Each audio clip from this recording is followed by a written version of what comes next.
sejahtera, sidang Dewan yang dihormati. Selamat bertemu dalam persidangan kita bagi sesi kali ini. Persidangan kita akan dimulakan sekarang. Izinkan saya untuk mempersilakan dan memperkenalkan ahli-ahli yang berhormat yang akan menyampaikan hujah-hujah serta bidasan pada persidangan kali ini.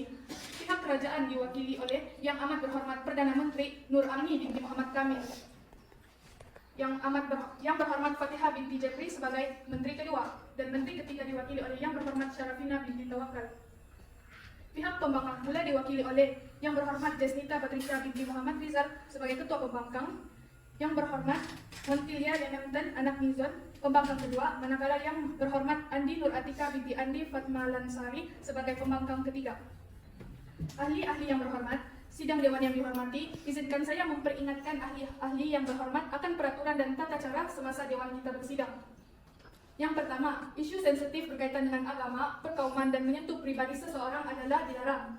Kedua, bagi sesi penghujahan, kedua-dua pasukan akan diberikan masa 5 menit untuk memberikan hujah mereka. Manakala bagi sesi penggulungan, kedua-dua pasukan akan diberikan masa sebanyak 1 menit sebagai persediaan sebelum membuat ucapan penggulungan masing-masing selama 5 menit juga. Loceng akan dibunyikan 2 kali menandakan masa hendak tamat. Semasa satu pihak sedang berucap, ahli pasukan lawan boleh memohon izin laluan dalam bentuk persoalan, kenyataan, fakta, penjelasan, atau pembetulan. Masa untuk izin laluan diberikan sebanyak 15 saat sahaja. Celahan hanya boleh dilakukan oleh pembahas kedua dan ketiga, kedua-dua pihak. Celahan boleh berbentuk dalam hujah bagi mempertahankan pendirian pasukan ataupun memberi penjelasan dan membetulkan fakta. Sidang Dewan yang dihormati, usul yang akan dibahaskan pada sesi kali ini ialah adakah otomasi dan robotik akan membawa kepada pengangguran besar-besaran atau mewujudkan peluang pekerjaan baru dalam sektor perindustrian. Adalah diharapkan agar ahli-ahli yang berhormat akan menumpukan hujah dan bidasan kepada usul tersebut. Sidang Dewan yang dihormati, kita mulakan tirai perbahasan pada hari ini. Dengan ini saya mempersilakan Yang Amat Berhormat Perdana Menteri Nur Amni binti Muhammad Kamil untuk tampil mengemukakan hujah perbahasan. Dipersilakan Yang Amat Berhormat. Kerana saya sayangkan anak bangsa saya, maka yakinlah usul wajar diterima. Sebelum itu, terima kasih Tuan Yang Dipertua, Barisan Perwakilan Kerajaan, Perwakilan Pembangkang, seterusnya warga Dewan yang bersidang. Assalamualaikum dan salam perdebatan dititipkan buat anda kesemuanya. Baiklah, kali ini demikian kerana kami di Perwakilan Kerajaan berpendirian tegas bahawa otomasi ataupun robotik dapat mewujudkan peluang pekerjaan yang baru dalam sektor perindustrian. Dalam era kemajuan teknologi yang pesat dan dinamik global yang berubah-ubah, lanskap kerja industri sedang mengalami transformasi yang mendalam. Apabila kita meneroka masa depan perdebatan mengenai sifat kerja industri menjadi semakin penting. Hal ini demikian kerana dalam kerja industri masa depan merujuk kepada lanskap pekerjaan yang berkembang dalam sektor perindustrian dibentuk oleh kemajuan teknologi, peralihan demografi dan perubahan dalam pasaran. Ia merangkumi pelbagai jenis industri termasuk pembuatan, tenaga, pembinaan, pengangkutan dan logistik. Sebagai contoh, laporan oleh Forum Ekonomi Dunia iaitu kerana saya sayangkan anak bangsa saya, maka yakinlah usul wajar diterima. Sebelum itu, terima kasih Tuan Yang Dipertua, Barisan Perwakilan Kerajaan, Perwakilan Pembangkang, seterusnya warga Dewan yang bersidang. Assalamualaikum dan salam perdebatan dititipkan buat anda kesemuanya. Baiklah, kali ini demikian kerana kami di Perwakilan Kerajaan berpendirian tegas bahawa otomasi ataupun robotik dapat mewujudkan peluang pekerjaan yang baru dalam sektor. Dan salam sejahtera kepada Tuan Yang Pertama dan penjaga masa yang setia dengan setiap detiknya, dan juga kepada kalangan ahli kabinet kerajaan yang dihormati tetapi tidak diguruni, dan juga kepada Profesor Madya Dr. Zuriza Ibrahim dan rakan-rakan pembangkang saya serta para hadirin sekalian. Usul pada hari ini yang menyatakan bahwa kami menyokong bahwa otomasi dan robotik akan membawa kepada pengangguran besar-besaran karena seperti yang dikatakan oleh pihak kerajaan, di mana otomasi menyebabkan kemunculannya internet. Jadi kemunculan internet ini menyebabkan peluang pekerjaan yang tinggi kan, terutamanya dari segi keselamatan data. Tapi saya tidak setuju itu. Antara salah satu sebabnya adalah sistem keselamatan kita akan mudah diakses, terutamanya disebabkan oleh kita kekurangan pakar ICT, di mana berdasarkan menurut berita harian menurut pakar keselamatan cyber Fong Chong-Fook menyatakan bahwa disebabkan oleh gaji pekerja Malaysia yang rendah berbanding dengan negara lain, menyebabkan pekerja ICT kebanyakannya berpindah ke luar negara dan juga menyebabkan kita lemah dari segi keselamatan cyber. Jadi kita punya data terutamanya data pekerja boleh diakses dengan mudah oleh orang lain dan digunakan di mana-mana saja. Contohnya semasa interview, boleh saja orang yang diinterview menggunakan sijil-sijil atau print dorang punya nama di sijil orang lain dan menggunakan untuk masuk di mana cara bekerja, untuk mencari kerja. Selepas itu untuk ada ini otomasi dan robotik dalam bekerja membutuhkan kos yang tinggi. Jadi disebabkan oleh kita yang Malaysia merupakan kurang dari segi ekonomi. Jadi itu menjadi masalah untuk menggunakan otomasi di tempat kerja. Jadi peluang pekerjaan boleh terjejas lah, sebab dorang tiada kemahiran perlukan duit untuk dorang berlatih. Jadi disebabkan kekurangan sumber dana, peluang pekerjaan itu terhad dan menyebabkan pengangguran. Menurut dapatan kajian di United Kingdom, sebanyak 7.4% pekerja akan berhadapan dengan risiko tinggi digantikan dengan AI dan otomasi dan robot. Ini juga disokong oleh Elon Musk, yaitu yang merupakan CEO kepada teknologi Tesla Motor. Dia menyatakan sendiri bahwa pada satu saat nanti akan terjadi di mana pekerjaan tidak diperlukan lagi dan pekerja tidak diperlukan karena AI boleh menggantikan kita, dan ini disebabkan oleh AI ini jadi atur cara untuk meniru manusia untuk melakukan tugas digital dan berulang. Jadi manusia boleh diganti dengan bila. Boleh juga pekerja nih dia bekerja, tapi itu adalah untuk dia punya kepuasan sendiri karena AI boleh melakukan semuanya. Itu saja daripada saya. Terima kasih kepada Yang Berhormat Ketua Pembangkang atas hujah yang dikemukakan tadi. Sidang Dewan yang dihormati, perbahasan dalam persidangan parlimen sesi ini diteruskan lagi. Dengan ini saya mempersilakan Yang Berhormat Fatihah Binti Jeffrey, Menteri Kedua Kerajaan, untuk mengemukakan bidasan dan hujah-hujah beliau.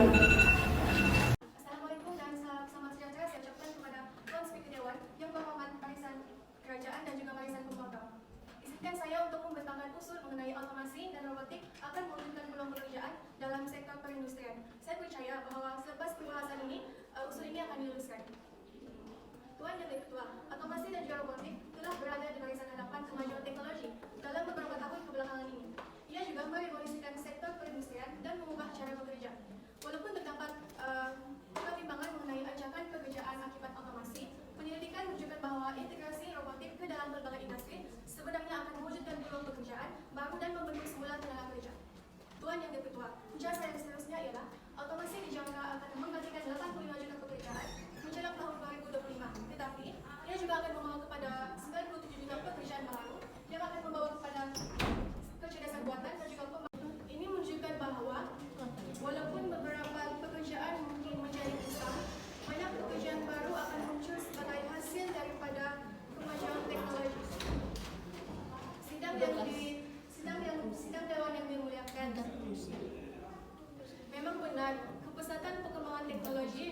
akan menyebabkan terhapusnya sebilangan pekerjaan.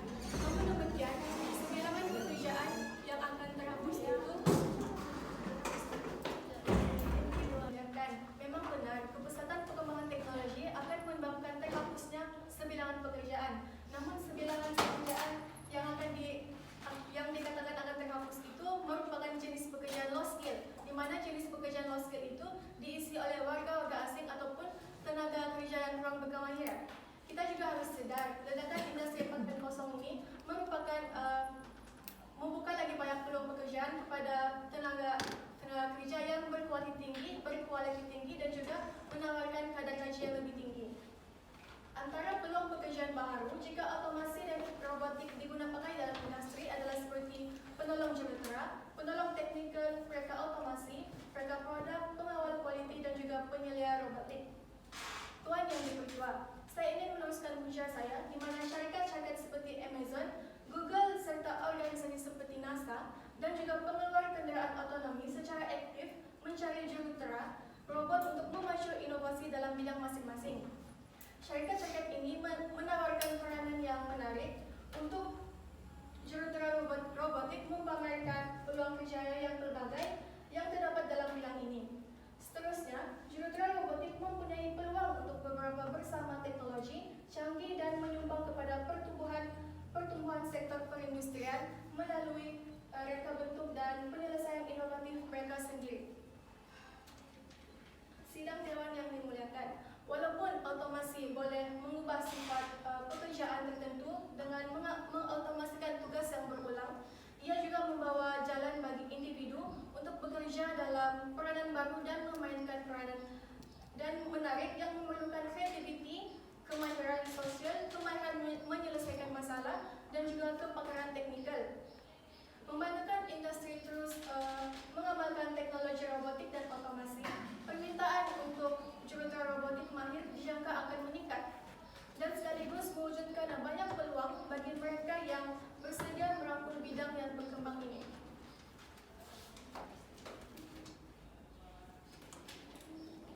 Tuan yang dipertua, jasa yang seterusnya ialah robotik dalam sektor perindustrian banyak membantu pelaksanaan kerja lebih pantas dan juga efisien. Peningkatan penggunaan teknologi robotik akan membuka banyak lagi peluang pekerjaan untuk meningkatkan produktiviti dan juga seterusnya mengembangkan ekonomi sebuah negara. Teknologi robotik juga mampu menggantikan tenaga manusia dan memacu inovasi dalam berbagai industri. Sekian itu saya. Terima kasih. Terima kasih kepada pengurusi, wakil daripada pihak kerajaan, barisan perbankan, dan hadirin yang saya hormati sekalian. Sekali lagi, saya sebagai tonggak dari wakil perbankan ingin menyatakan lagi atau membukukan lagi membukukan ulasan yang berkaitan dengan otomasi atau robotik yang akan menimbulkan masalah pengangguran besar-besaran. Seperti yang kita tahu, pada masa kini, isu pengangguran besar-besaran merupakan satu masalah yang perlu diambil perhatian oleh setiap lapisan masyarakat, sama ada daripada pihak kerajaan atau maupun daripada semua sektor-sektor, terutama sekali apabila perkembangan otomasi dan robotik ini menjadi semakin berkembang. Jadi, apa yang ingin saya sampaikan di sini, saya yakin bahawa otomasi dan robotik ini langsung tidak memberikan peluang pekerjaan. Saya berpendapat bahawa robotik dan otomasi ini akan memberikan masalah kepada pengangguran besar-besaran, di mana pihak kerajaan mungkin akan mengalami masalah. Contohnya seperti peningkatan masalah sosial dalam negara. Sebagai contohnya, jika individu mengalami masalah pengangguran, jadi ia akan menjadikan mereka untuk terpaksa melakukan jenayah seperti meragut, pecah rumah ataupun. Saya ingin membantah. Dipersilakan. Okey, Yang Berhormat. Yang Berhormat sebentar tadi mengatakan bahawa otomasi dan robotik mendatangkan masalah kepada pekerja-pekerja pada masa hadapan. Boleh saya tahu apa kaitan otomasi dan robotik kepada pengangguran? Otomasi dan robotik ini menguasai dalam bidang pekerjaan kerana robotik ini dia dicipta untuk menghasilkan sesuatu. Jadi perkara yang ingin saya sampaikan di sini, apabila otomasi dan robotik ini telah mengambil alih pekerjaan manusia, pekerjaan tenaga buruh, ini mengakibatkan bahawa tenaga buruh akan kehilangan pekerjaan. Jadi, apabila mereka hilang pekerjaan, ini menjadikan mereka akan terlibat dengan masalah sosial, memerlukan kadar jumlah yang tinggi. Contoh, kalau mereka bagi latihan kepada pekerja, juga mengeluarkan dana. Jadi, apa yang ingin saya sampaikan di sini, otomasi dan robotik ini memang akan memberikan impak yang negatif kepada masalah pengangguran di dalam buruh. Assalamualaikum dan salam sejahtera. Terima kasih Tuan Yang Dipertua.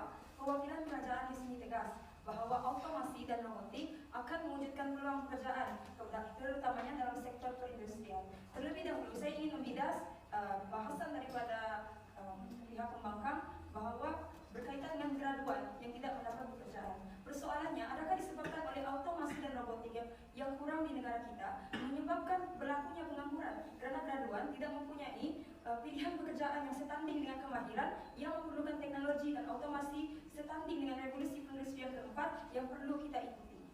Baiklah, diskusi berkenaan dengan automasi dan robotik yang diurah-urahkan akan memberi kesan buruk kepada masa depan tenaga kerja manusia yang sering kita dengarkan. Padahal hakikatnya perkara ini telah berlaku sejak dahulu lagi.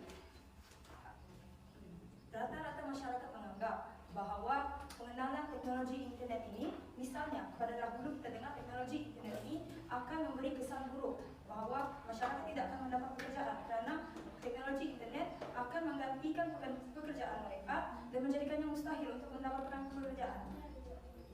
Hari demi hari kita dapat lihat bagaimana teknologi ini, internet ini sendiri dapat membuka peluang berjuta-juta peluang. Adakah dengan kurangnya teknologi, otomasi dan robotik di negara kita akan mengatasi masalah sosial yang kita lalui?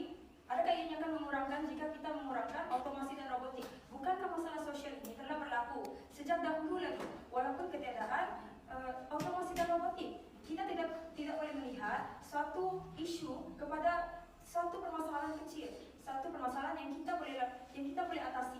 Padahal otomasi dan robotik sebenarnya banyak memberikan kesan baik kepada negara kita.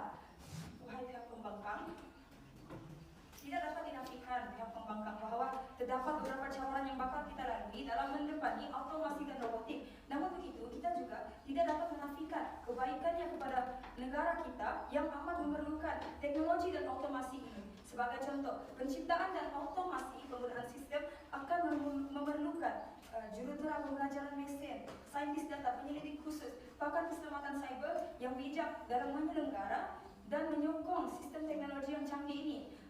Pihak pembangkang sendiri menyatakan bahawa graduan kita tidak mempunyai pekerjaan, berlakunya anjakan pengangguran.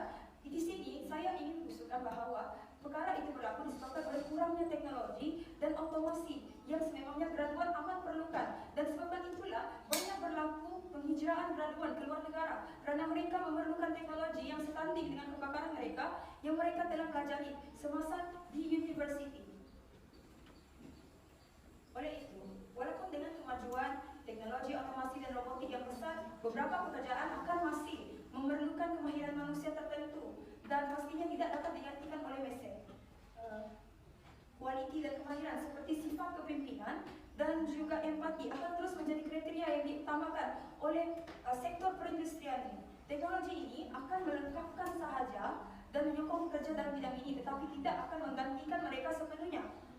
Tambahan pula dan juga robotik ini ke dalam negara kita. Sampai bila kita hendak terus hidup di dalam pemikiran tampuk yang lama, sedangkan negara-negara maju dan bangun di luar sedang berlari menuju kejayaan dalam mencapai revolusi industri yang selaras dengan zaman kita. Tuan Yang Ketua, diharapkan usul saya diterima. Terima kasih diucapkan kepada yang berhormat. Terima kasih Tuan Yang meneruskan lagi perbahasan pada hari ini dengan usul saya. Sebelum itu, di sini saya akan menjelaskan tentang automasi itu sendiri, yaitu kemampuan sistem atau peranti untuk melaksanakan kerja dengan bijak tanpa atau dengan penyediaan manusia pada tahap minimum, atau bermaksud manusia akan digantikan dengan teknologi dalam melakukan sesuatu pekerjaan, dan ini akan menyebabkan manusia itu sendiri kehilangan pekerjaan dan juga pendapatan. Di sini saya akan menjelaskan salah satu sebab mengapa otomasi dan robotik akan membawa kepada pengangguran secara besar-besaran, yaitu anjakan pekerjaan. Mesin yang semakin canggih boleh menggantikan pekerjaan manusia, terutama dalam industri pembuatan dan juga logistik. Sebagai contoh, negara China, walaupun China berkembang pesat, ia sangat bergantung kepada buruh kos rendah dalam sektor pembuatan. Apabila otomasi menjadi lebih berpatutan, juta-juta pekerja kilang China juga dapat melihat pekerjaan mereka digantikan oleh mesin. Dengan itu, pekerja yang mempunyai tahap pendidikan dan kemahiran yang lebih rendah mungkin lebih terkesan dengan kemunculan teknologi yang baru. Dengan kesukaran menyesuaikan diri juga, perubahan pesat dalam teknologi otomasi dan juga robotik, pekerja asas dan perniagaan perlu mengambil langkah yang sesuai untuk menangani ancaman yang muncul kepada tenaga kerja dan masyarakat secara keseluruhan. Sebagai contoh, perubatan medikal, mesin tidak boleh memastikan macam mana manusia baca X-ray ataupun MRI. Mesin tidak mampu untuk bagi bacaan yang tepat sebagaimana yang manusia tu bertahun-tahun dia sudah ada pengalaman baca MRI, X-ray. Bagi saya, mesin tu dia tidak akan mampu menggantikan pekerjaan manusia.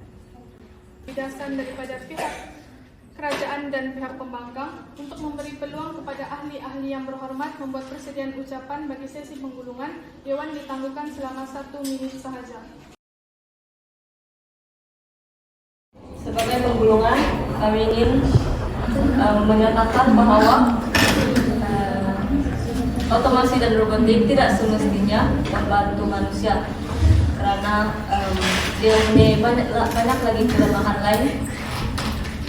Contohnya kita tengok dari segi pekerjaan hubungan antara pekerja dan majikan, dia akan membuatkan pekerja dan majikan kurang berkomunikasi secara